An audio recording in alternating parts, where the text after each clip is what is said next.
Hey guys, welcome back to Bible Fun with the Nuns. Today we're studying Job 16. Job 16.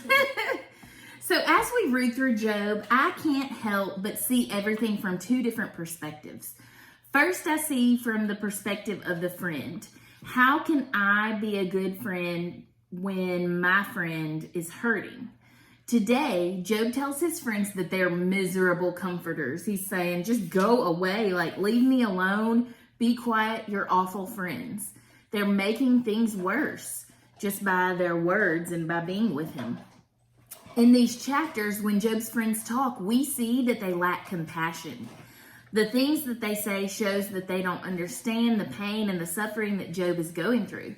I have learned in my own life that some of the best comforters are people who have gone through really hard times themselves.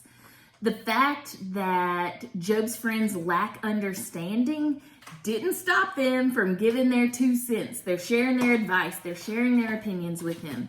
In verse 4, he mentions them being in his shoes.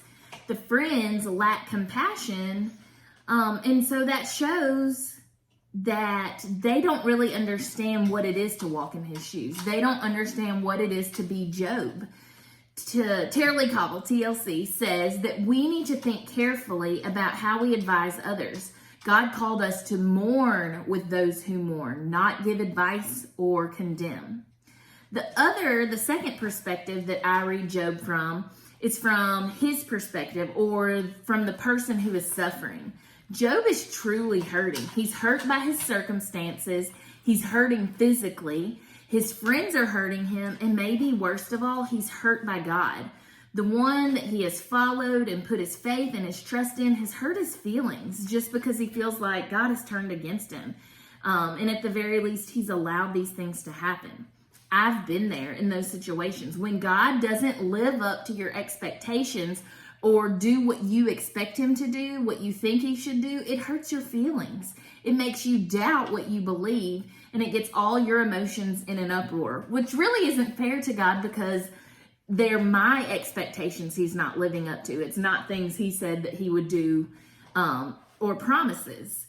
But the thing about God that I love is he is steadfast. When I love God better than ever, when I'm walking with him closely, when I'm serving him, I know he is with me, he's never leaving me, and he's loving me.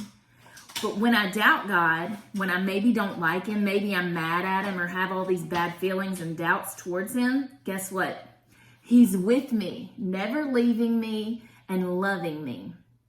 And I love what Job says today in verse 19. He says, even now, behold, my witness is in heaven, and he who testifies for me is on high.